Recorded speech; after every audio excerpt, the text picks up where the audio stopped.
Hello friends, welcome to దేవాంష్క stories world. ఇప్పుడు మీరు వినబోతుంది 'వద్దన్నా వదిలేస్తానా' సీజన్ 2 స్టోరీలోని 85వ భాగం. 9వ నెల రావటమే శక్తికి కొంచెం అన్‌ఈజీనెస్ పెరిగింది. కూర్చున్నా, పడుకున్నా నడుము నొప్పి, నడిస్తే ఆయాసం అండ్ అప్పుడప్పుడు కడుపులో నొప్పి ఇలా వస్తూ ఉంటే విజయ్ ఎప్పటికప్పుడు శక్తికి అవైలబుల్‌గా ఉంటూ తనకి ఏమైనా పెయిన్ అనిపించినప్పుడు అవసరమైన మెడిసిన్స్ ఇస్తూ జాగ్రత్తగా చూసుకుంటున్నాడు. ఒక్క విజయ్ మాత్రమే కాదు. ఫ్యామిలీ మొత్తం శక్తిని కంటికి రెప్పలా చూసుకుంటున్నారు. క్షణం కూడా తనని ఒంటరిగా వదలటం లేదు. ఇక రుద్ర అయితే శక్తిని పూర్తిగా చంటి పిల్లలా చూస్తూ తన ప్రతి అవసరం స్వయంగా తనే చూసుకుంటూ వస్తున్నాడు. కేవలం హెల్త్ పరంగా మాత్రమే విజయ్. ఏదైనా అవసరమైతే అందివ్వటానికి ఫ్యామిలీ. ఇక మిగిలినవన్నీ ఆఖరికి తినిపించడం నుంచి స్నానం చేయించటం వరకు ప్రతి ఒక్కటి రుద్రనే చూసుకుంటూ వచ్చాడు. రుద్ర ప్రేమ అండ్ కేరింగ్ శక్తి పూర్తిగా ఫిదా అయిపోయింది. శక్తి మాత్రమే కాదు, మిగిలిన అందరూ కూడా అంతే ఫిదా అయిపోయారు. ఇషికకి మాత్రం ఒకానొక సమయంలో ఇవాన్ అంతే ప్రేమగా తనని చూసుకోవటం గుర్తుకు వచ్చి అన్నీ తండ్రి పోలికలే అని మురిపెంగా అనుకుంది. ఇక పరి అయితే చెప్పనవసరం లేదు. రుద్ర ప్రేమని డైరెక్ట్‌గా చూస్తూ ఉంటే తను చాలా ఎక్స్‌పెక్టేషన్స్ పెట్టేసుకుంది తన కోసం వచ్చే వరుడి మీద. మరి ఆ ఎక్స్‌పెక్టేషన్స్ అతను రీచ్ అవుతాడో లేదో ముందు ముందు తనే తెలుసుకుంటుంది.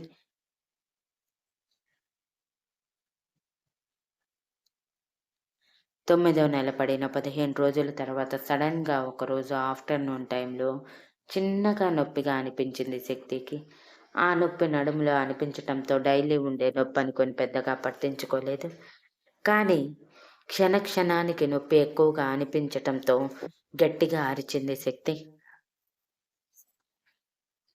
అప్పుడే శక్తి కోసం ఇషిక ప్రిపేర్ చేసిన జ్యూస్ తీసుకువస్తున్న రుద్ర శక్తి అంటూ దగ్గరికి వెళ్ళేసరికి శక్తి గట్టిగా అరుస్తూ ఏడుస్తూ బావా నొప్పి తట్టుకోలేకపోతున్నాను అని అనటంతో అందరూ కంగారు పడిపోయి శక్తి కాళ్ళ నుంచి కారుతున్న వాటర్ని చూసి వాటర్ బ్రేక్ అయ్యాయి అని అర్థమైపోయి ఇషిక నర్మద పెద్దవాళ్ళు మిగిలిన వాళ్ళందరూ కంగారుగా శక్తిని హాస్పిటల్‌కి తీసుకువెళ్ళాలి. పదండి, పదండి అని హడావిడి చేసి శక్తిని తీసుకువెళ్తూనే దారి మధ్యలోనే విజయ్‌కి ఇన్ఫార్మ్ చేశారు. విజయ్ శక్తి ఇప్పుడు పెయిన్స్ తట్టుకునే స్టేజ్‌లో ఉందో లేదో, తన బీపీ, షుగర్ నార్మల్‌గా ఉన్నాయో లేదో చెక్ చేయాలని వెయిట్ చేస్తూ ఉన్నాడు.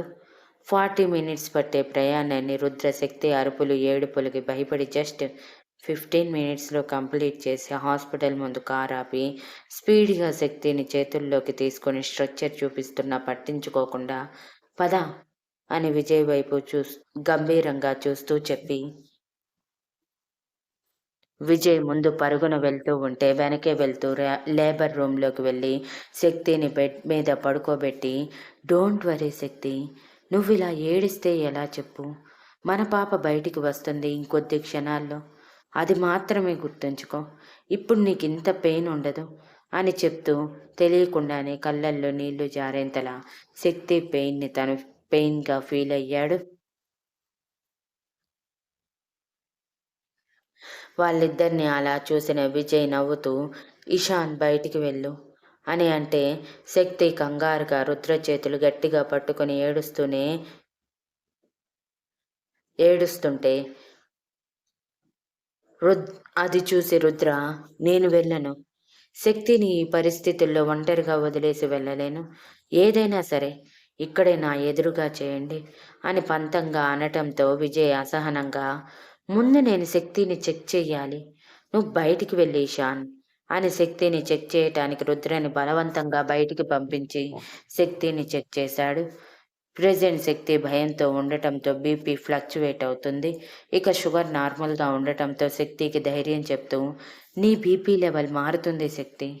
నిన్ను నువ్వు నార్మల్ చేసుకోలేదంటే నార్మల్ డెలివరీ కష్టం అని అంటూనే బేబీ పొజిషన్ చెక్ చేశాడు విజయ్. అందులో ఏదో తేడాగా అనిపించటంతో వెంటనే సెమీ స్కానర్‌తో చెక్ చేశాడు.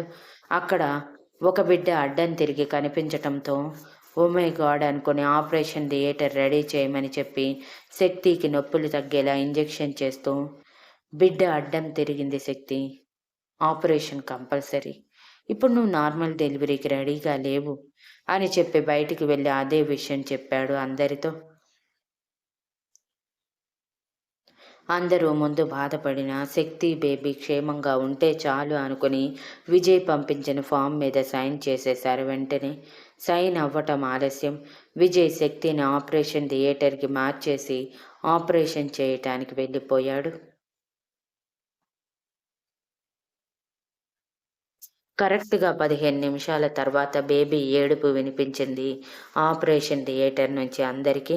అప్పటి వరకు టెన్షన్‌తో చూస్తున్న అందరి పెదవుల మీద చిరునవ్వు వచ్చింది. ఆత్రంగా శక్తి బిడ్డ కోసం ఎదురు చూస్తూ ఉన్నారు. రుద్ర మాత్రం శక్తికి ఎలా ఉందో ఏంటో అనే టెన్షన్‌గా ఆలోచిస్తూ ఉన్నాడు.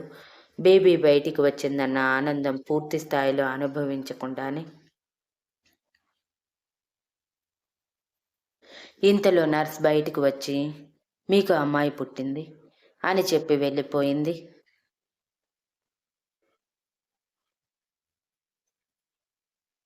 ఆ మాటకి అందరూ సంతోషంగా రుద్రని కౌగిలించుకొని కంగ్రాచ్యులేషన్స్ చెప్తూ ఉక్కిరిబిక్కిరి చేశారు. రుద్రకి కూడా పాపే కావాల్సి ఉండటంతో తన పాప తన దగ్గరికి వచ్చిందన్న సంతోషంలో కన్నీళ్లతో ఆపరేషన్ థియేటర్ వైపే చూస్తూ వాళ్ళు సంతోషంగా ఉక్కిరిబిక్కిరి చేస్తున్నా పట్టించుకోకుండా ఒక రాయిలా నిలబడిపోయి ఉన్నాడు. ఇంతలో సడన్‌గా మరో నర్స్ వచ్చి, "మీకు బాబు పుట్టాడు" అని చెప్పి వెళ్ళిపోగానే అందరి కళ్ళు పెద్దవి చేసి చూశారు. ఈ ట్విస్ట్ ఏంటి అన్నట్టు. ఇక్కడ రుద్రకి కూడా అదేమీ అర్థం కాలేదు. తనకి కూడా విజయ్ కేవలం 1 బేబీ అనే చెప్పాడు. పైగా రిపోర్ట్స్‌లో కూడా 1 బేబీనే ఉండటంతో తను కూడా కేవలం శక్తి కడుపులో సింగిల్ బేబీనే ఉంది అని అనుకున్నాడు. కానీ ఇప్పుడు చూస్తే మరో బేబీ రావటం ఏంటి అని ఆశ్చర్యపోతూ నర్స్‌ని అడిగేలోపు ఆమె వెళ్ళిపోవటంతో ఒకరి మొహం ఒకరు చూసుకున్నారు.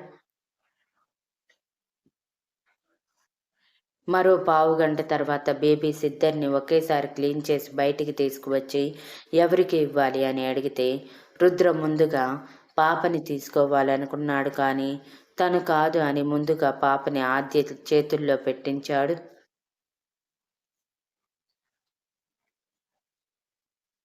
అక్కడే అర్థమైపోయింది రుద్రకి ఇప్పటికీ కూడా అందరికంటే ఎక్కువ ఆద్యనే అని. అది ఎవరూ పట్టించుకోలేదు. బికాజ్ రుద్ర ఇప్పటి వరకు ఆద్యలో తన చెల్లినే కాదు తల్లిని కూడా చూసుకున్నాడని అతని మాటల్లోనే తెలిసుండటంతో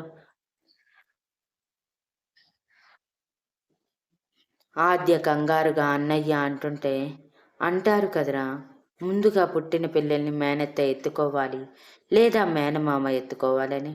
మరి నువ్వెత్తుకుంటే ఏమవుతుంది చెప్పు" అని నవ్వుతూ చెప్పి బాబుని తీసుకువెళ్ళి ఇషిత చేతుల్లో పెట్టాడు. అప్పటి వరకు తన చేతుల్లో ఉన్న రక్షిత్‌ని మోక్షిత్‌కి అప్పగించిన ఇషిత బాబుని మురిపెంగా చూసుకుంటూ, "భలే ముద్దుగా ఉన్నాడు ఇషాన్. ఎంత తెల్లగా ఉన్నాడో" అని బుగ్గలు లాగగానే అప్పటి వరకు కళ్ళు మూసుకొని ఉన్న బాబు ఒక్కసారిగా కెవ్వుమని అరుస్తూ హాస్పిటల్ టాప్ లేచేలా చేశాడు. బాబు ఏడుపుకి పక్కనే ఉన్న పాప ఉలిక్కిపడి ఏడుపు అందుకోవటంతో హాస్పిటల్ రీసౌండ్ వచ్చేసింది వాళ్ళిద్దరి దెబ్బకి.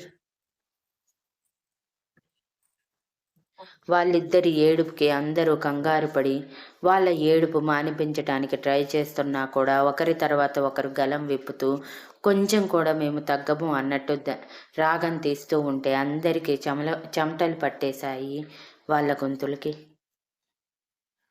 వాళ్ళ ఏడుపుకి తట్టుకోలేని రుద్రక్షణ ఆలస్యం చేయకుండా పిల్లలిద్దరిని చేతిలో దగ్గరికి తీసుకొని గుండెలకి హత్తుకొని అటూ ఇటూ తిరుగుతూ, "ఏమైంది బుజ్జులు" అని మాట్లాడుతూ వాళ్ళని ఊరుకోబెట్టడానికి ట్రై చేస్తున్నాడు. తల్లి స్పర్శతో పాటు తండ్రి మాటలు కూడా కడుపులో నుంచే విన్న పిల్లలు ఇద్దరూ కూడా రుద్ర మాట వినగానే కామైపోయి నోట్లో గుప్పెడు పెట్టుకొని చిన్ని చిన్ని కళ్ళతో తండ్రి వైపు చూస్తూ ఉన్నారు ఏడుపు ఆపేసి మరి.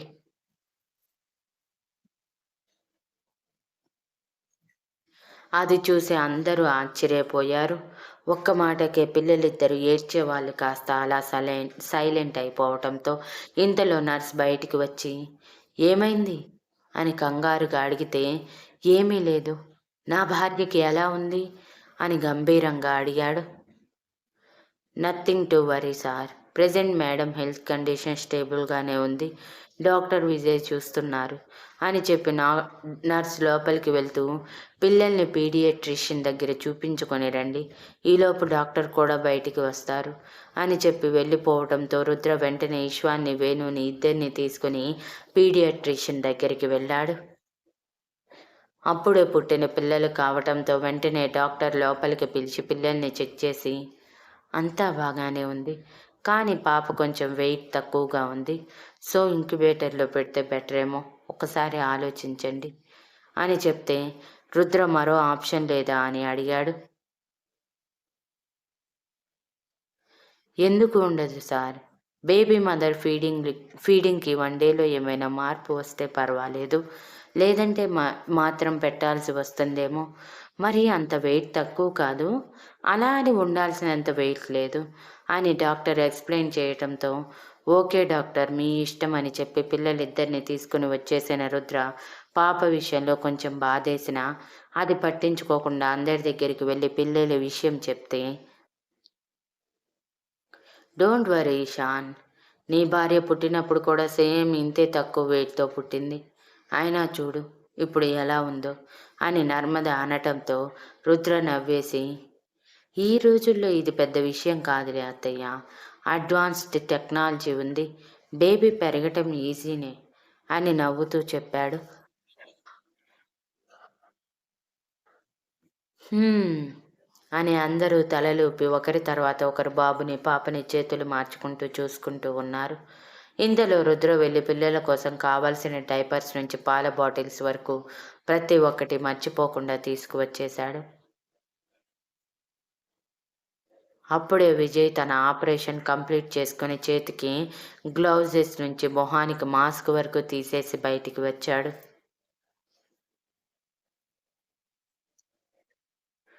విజయ్‌ని చూసిన రుద్ర కంగారుగా వెళ్ళి, "శక్తికి ఎలా ఉంది?" అని అడిగితే విజయ్ నవ్వుతూ, "don't worry Ishan. She is out of danger.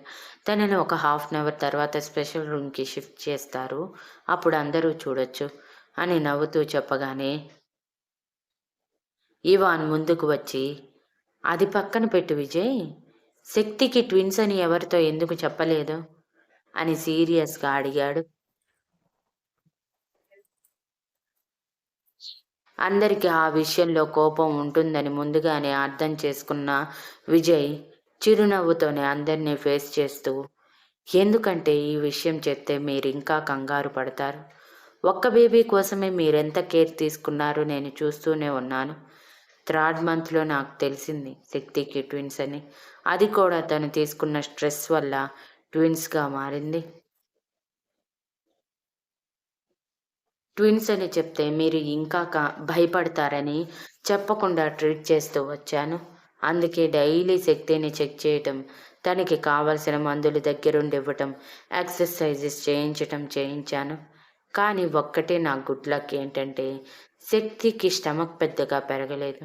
అందుకే ఎవరికీ అనుమానం రాలేదు. కానీ నైన్త్ మంత్ వచ్చేసరికి తన కాళ్ళు, చేతులు నీరు పట్టేసి బ్యాక్ పెయిన్ నుంచి నిలబడలేక, కూర్చోలేకపోతుంటే బాధనిపించింది. అందుకే ఫుడ్ విషయంలో మీ అందరికీ చాలా స్ట్రిక్ట్‌గా ఇన్‌స్ట్రక్షన్స్ ఇచ్చాను. శక్తికి టైమ్ టు టైమ్ ఫుడ్‌తో పాటు ఎక్స్‌ట్రా ఫుడ్ కూడా తనకి అందేలా ఉండాలని" అని చెప్పాడు విజయ్. అయినా కూడా ఈ నిజం దాచటం మాకేమాత్రం నచ్చలేదు విజయ్ అని రుద్ర సీరియస్ అయితే, "చెప్పినంత మాత్రాన మీకు ఒరిగేదేమీ లేదు. ఇది నా తరపున మీకిచ్చిన సర్ప్రైజ్ అనుకోండి. ఇంతకు మించి నేనేమీ చెప్పలేను" అని చెప్పటంతో ఎవరు ఏమీ మాట్లాడలేకపోయారు. విజయ్ చెప్పిన దాంట్లోనూ నిజం ఉండటంతో మౌనంగా ఉండిపోయారు. వాళ్ళ మౌనాన్ని నవ్వుతూ రిసీవ్ చేసుకున్న విజయ్, "నేను మళ్ళీ వచ్చి శక్తిని చెక్ చేస్తాను" అని చెప్పి అక్కడి నుంచి వెళ్ళిపోతే వెనకే పరి కూడా వెళ్ళింది విజయ్‌తో మాట్లాడాలని. Thank you for listening. And please like, share, comment, and subscribe.